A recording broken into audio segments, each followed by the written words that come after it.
So welcome.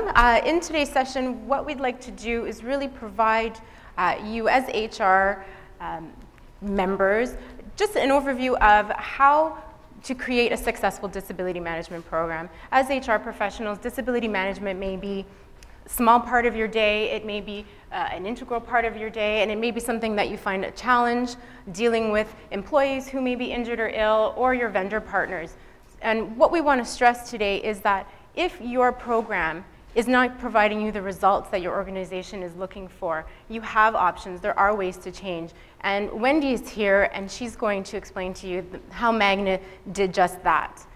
And what we do want to stress really is the importance of the partnership. So yes, you need to make sure that your program is tailored to meet your needs, but who you have working with you as your vendor partners is also extremely important in the success of the program. So just to give you a quick overview, my name is Dawn Yerwood. I'm the Vice President of Operations at Acclaim Ability Management. Acclaim Ability Management is a Canadian-owned and operated disability management company. Disability management is our core business. It's all that we do. And we pride ourselves on helping our clients create cost-effective, efficient, and customized disability management programs and solutions for any of their needs. I'm very, very pleased to introduce to you this afternoon Wendy Jackson, who's the Manager of Benefit Programs at Magna International. And Wendy was instrumental in spearheading the changes that Magna made to their disability management program. And she'll walk you through that process, how they did it, and what the outcomes have been in the first year since the new program has been rolled out. We've all heard the name Magna, I'm sure. But not a lot of people know exactly what Magna does as an organization and what their structure is. So Wendy will give you a little bit of an insight into the organization itself. But to give you an idea, we're going to share a video with you. So I'm happy to turn the floor over to Wendy to start the story, the Magna Acclaim story. We have scheduled a Q&A for the end of the presentation, so if you have any questions, please feel free to jot them down, and then we'll do a little Q&A at the end of the presentation. Good afternoon. It's always a little difficult taking the session right after lunch because everyone's kind of sleepy after eating, so I was hoping that video might re-energize you. I love watching that. We have a few of those that we show at our shareholders meetings and our forums that we do, and it always sort of energizes and pumps you up to say, wow, I can't believe the things that we do as a company. And it's a feeling of very proud. A lot of you may not know what Magna does or who Magna is, and we started actually in 1957 with a one-man shop as a tool and die maker named Frank Stronach, who has taken the company to 130,000 employees globally in 29 countries, and we have about 320 to 350 divisions, manufacturing divisions around the world. For Ontario, we have about 17,000. We are anywhere from Windsor to Ottawa, but mostly we are strategically located in southwestern Ontario. So it is a really innovative company. As you can see from the video, there's lots of innovation that we do, that we put our stamp on. We give to our OEMs to put out there as a product for their own on vehicles that are made. Magna makes all the vehicle parts. We could do our own car, but we choose not to. We want to, our business is not into sales and marketing. We make parts for cars. We try to make them at the most cost-effective, the most strong, durable piece of equipment that goes on all the cars, and that's what we do best. So it's good to stay with what we do best. Just to give you a little bit of history before we went with Acclaim, we've been with the vendor, our carrier that we had with our short-term disability since 1991. It never went to market. It was always with that carrier. And when I came on board in January of 2008, the first thing that was told to me in my interview was, your first priority is disability. We have to clean it up and we have to make it work better because it was in pretty bad shape. That comes from back in the early 2000s with some financial decisions that were made in the company to take our disability short term from 26 weeks to 52 weeks to bring the LTD rate down. That also meant that they signed a hold harmless, which to the LTD benefit that was employee paid meant that we could never leave the insurance company as long if there was a deficit owing. So disability started to go off the rails, and by the time I came on board, it was pretty bad. And because we were tied with a hold harmless agreement, we weren't able to leave the insurance company. This was an employee paid benefit, so all of this deficit was riding on the backs of the employees, which was not good.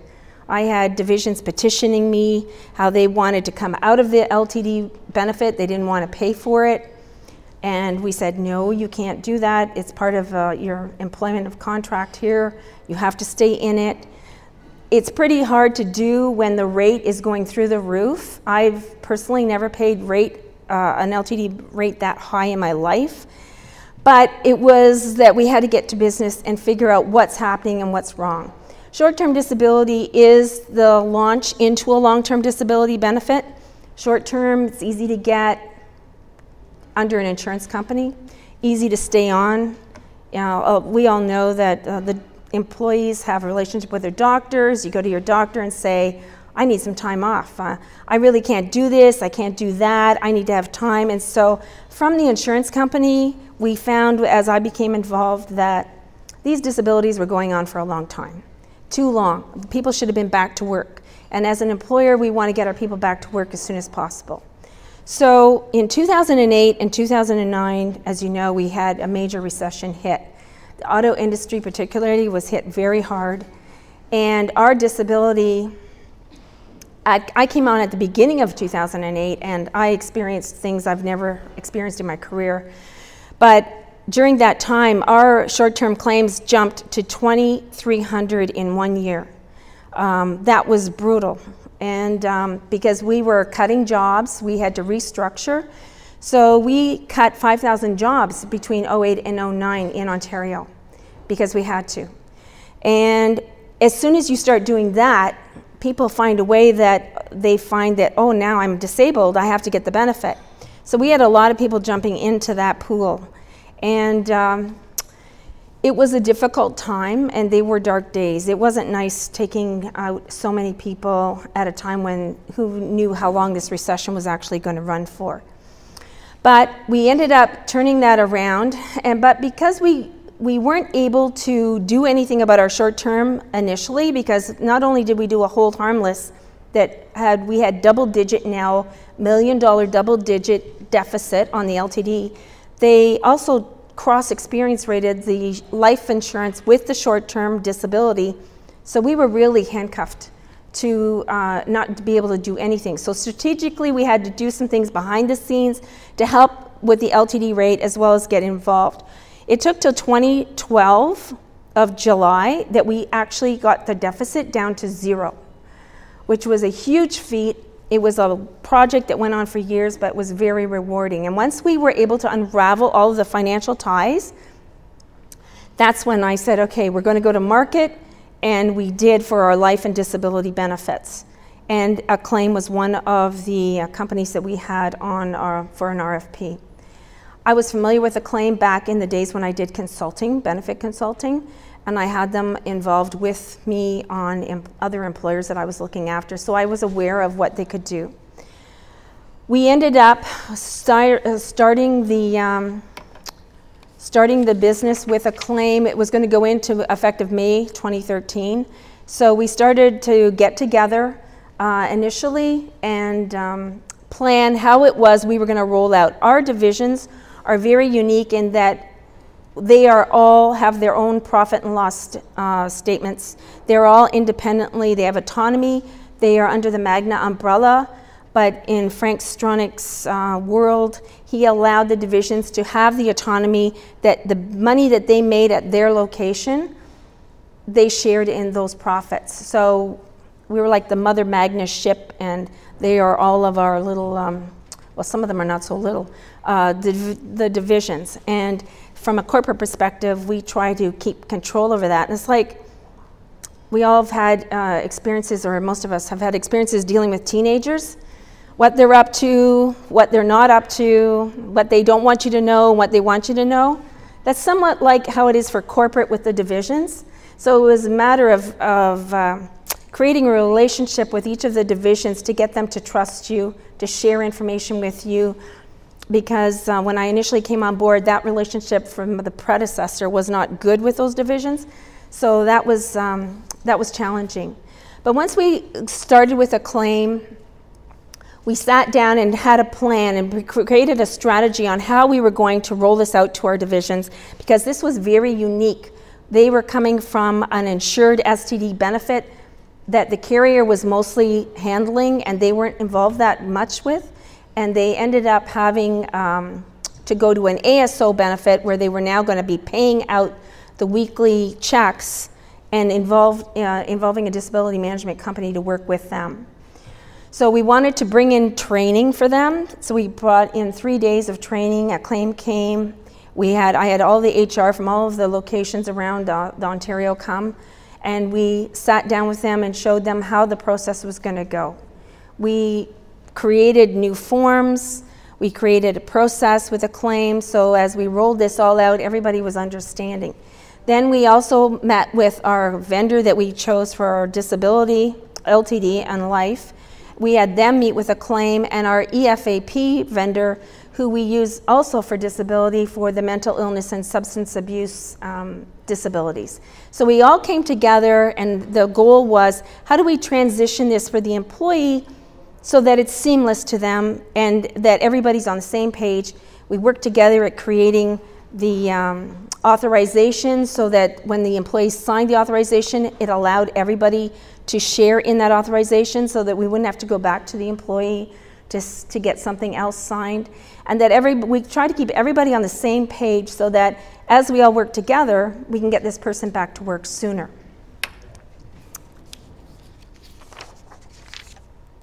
I think that's about it. Oh, we're at the slide now. Okay, so after doing the RFP in the marketplace, and as you saw, change management, isn't it funny how day to day nothing changes, but when you look back, everything is different. And that's really a true statement for me when I look back on when I started with Magna to where we're at now. It's been a huge turnaround. We ended up getting together with Acclaim and going over what the process was going to be, so that when the word disability came to mind, we wanted to change that up from short-term disability, because it has such a connotation of I'm disabled, I can't do anything, I can't return to work, to give the employee a feeling of, well, this is only temporary. So we changed it up to absence. We wanted to say short-term absence, not disability, to reinforce the fact that, yep, you can get back to work sooner, because the sooner we get you back, the better your life will go on, and the goal is, as an employer, is to have as few days as possible on absenteeism. So I think I got a little ahead of myself here because my notes are telling me of things I've already talked about. See, this is a problem with eating. Sorry. Let me see here. Let me just explain, with our divisions, they were a little gun shy on when we were making this change, because they weren't really sure or comfortable with how this was all going to work.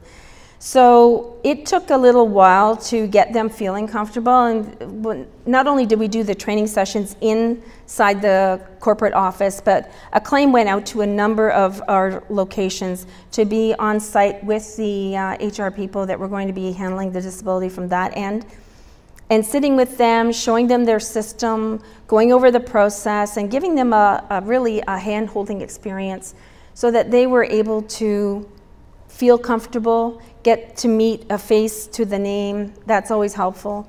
And Acclaim was willing to do this very frequently and very quickly. And that was really key because this was a big deal when we were going to move over on May 1 as to how this was going to work from their end and ours. So it worked out well. I had a lot of feedback from the divisions indicating that they were very happy with whatever misunderstandings they may have had initially, because it was a little overwhelming at first. We were trying to do so much training in such a short time. And there were other changes happening in the company to do with the life and disability. That was a big change because, again, we've been with this previous vendor since 1991, and now it's like 22 years. People get comfortable. It's like, you know, a marriage.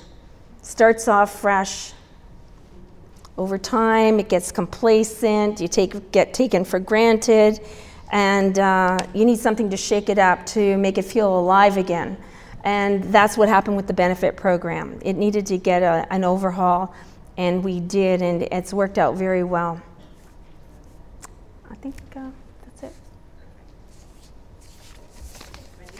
So we're going to just change the page a little bit. Now you have an overview of where Magna was before they made the change.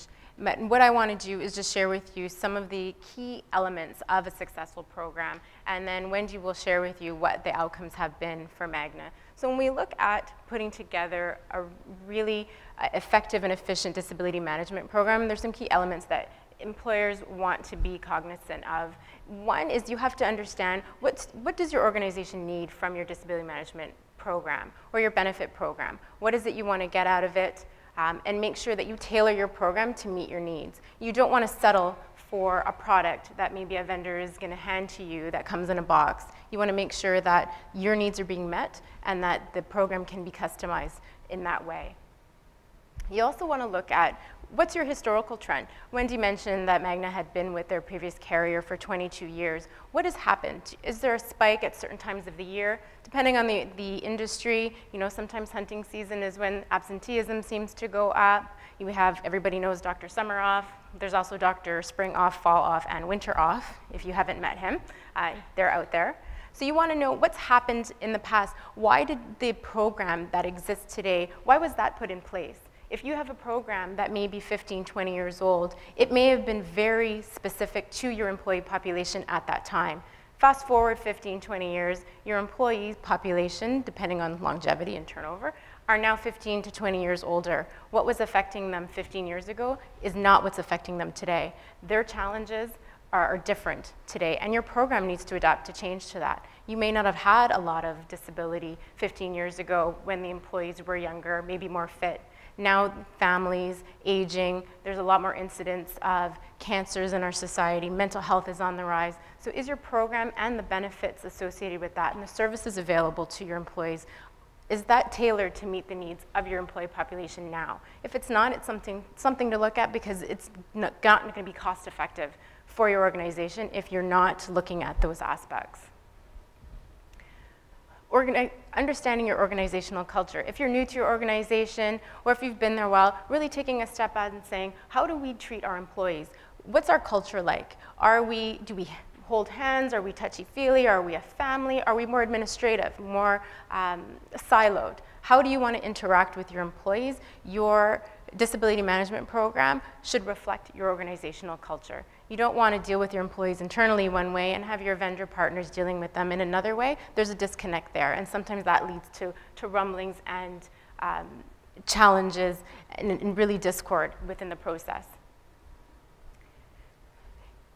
Once you've understood what your culture is and what you want your program to be, you need to align the program with your culture, and I mentioned that.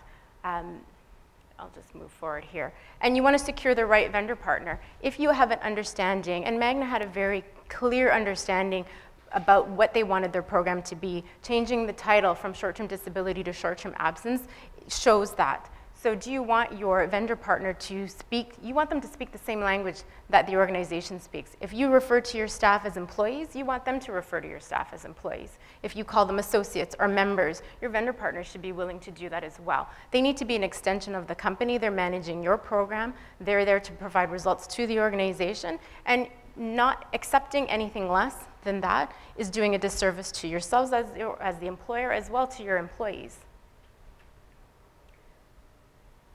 And the importance of the partnership. So not only do you need to secure the right vendor, and it doesn't necessarily mean the vendor that you currently have is the right one. They might be. Have you ever asked for any changes? Are there gaps in the process that you've never thought to think, well, maybe, you know, I need some more reporting. Maybe they're doing a good job, maybe they're not. How are we tracking that? Do we track internally? Are you sharing your data with them? Are they sharing the data with you? How useful is the information that you're getting? It doesn't mean that what you get is the only thing you're able to get. It may only be what they've ever been asked to provide. So as the client, you have that ability. You have the power to say, this is what we need from you. This is how we want this partnership to go forward. Roles and responsibilities. When we sat down with Magna, it was very clear what our role was in the short-term absence program, what HR's role was, the managers, occupational health is involved, and their other vendor partners. So liaising with long-term disability and their EFAP provider. We needed to know, we communicated that, it was documented, everybody's clear what our roles are, who's gonna do what, when, where, how, and why. Philosophy, approach, and values is also a very key aspect of the partnership. If your partnerships aren't aligned correctly, you're not going to see the results that you want. So you want to make sure that your vendor partners, whoever they may be, and how many there may be, that they're aligned. Their philosophy speaks to your organization, and it's something that can coexist, it's cohesive, and will work well. Customization, I mentioned that a little bit earlier, but what do you want to get from your program? And is your vendor partner able to customize the process for you? It may be forms, I mentioned language. All of those things are key in making sure you have a very seamless and effective, efficient program. And sometimes we accept what we're given. It's what we know. We may not like it, but your vendor partner is likely able to customize certain aspects of your process. And if you haven't asked, maybe you should, because that's how you're going to get the results that you want. Communication, if you're a paperless organization, that's part of your values, that's your philosophy, we're paperless. You don't want your vendor partners mailing your employees paper documents. So your partner should be able to be paperless as well. Maybe they can send paper to other clients, but for your organization, you're paperless, you want to mirror that. So they should be able to provide you with that service because it's part of your organizational culture. They should be an extension of that. And then presence and accessibility. And Wendy mentioned a little bit about the rollout of the new short-term absence program at Magna, but is your vendor partner accessible? Do they have a local presence? Are they where your employees are? Where is the work being done? If need be, can they come on site to watch an employee do that job? Therefore, they can have a better understanding of how to help and support that employee and get them back to work. It's very different if they're just, maybe the work is being done telephonically, which is fine. But in those specific instances, is there someone who's available to come on site to meet with you, to put a face to the name, to really build that relationship? That's what you want to see. You may never ever see someone who's managing your claims. You may only have an account manager, but you want to make sure that your vendor can access you when it's convenient for you, and access your staff if they need support face-to-face on site. I won't spend too much time on the program rollout because Wendy did mention it, but when we rolled out this program, it was really a joint, the program was jointly developed. So we met, as Wendy said, with Magna. We understood what the policy wording was. We had a chance to review it. If we had comments, they were open to it. And then we could develop the process that worked for both Magna and their organizational structure, because they are decentralized, I can say. So we knew where we were going to get claims, who was going to send it to us, and we could refine that process. We provided them access to a tracking system so they can track their claims. Each division has access to their own claims. Corporate can see all of them. That way, the process is now transparent. Everybody's accountable for the information. We know that they can see it. We want to make sure that we're live and up to date in our information. And then now the divisions have useful information that they can use. We also did comprehensive training, as Wendy said. We had over 100 management and HR staff trained in person on site at Magna's headquarters. Additional site visits were done. We're there to communicate with the divisions as needed and provide ongoing training so they understand what's happening at all times. There's turnover in HR management. They may get some information about the benefit programs during their onboarding, but maybe they haven't had a claim or had to use the process in the next 6 months, and then all of a sudden someone goes off and they don't know what to do. So we want to make sure that we're there to support them and assist Magna in that. So because we have 5 minutes, I'm going to turn the floor back over to Wendy so she can share with you some of the results that they've had. Okay, so what we've shown you here on divisions A, B, and C are just 3 names. They're 3 of our actual divisions. This was the savings that they had incurred during the first year being with Acclaim versus to what they paid under our previous vendor to what they have saved. They are substantial savings on our first year out, as you can see. With the reduction in average claim duration, we had a couple of divisions, there was many more, but I only put on a few, where it was, they've gone from being absent 50 days down to 19.5, and 60 days down to 21.9. On average, aggregately over Magna, the division, the average lost days went from 56 days to 26 days in the first year, which is huge from an employer's perspective. The average lost days, total lost days, I should say, reduced on divisions F, G, and A. They reduced the days by that many, 5,400 being the number 1.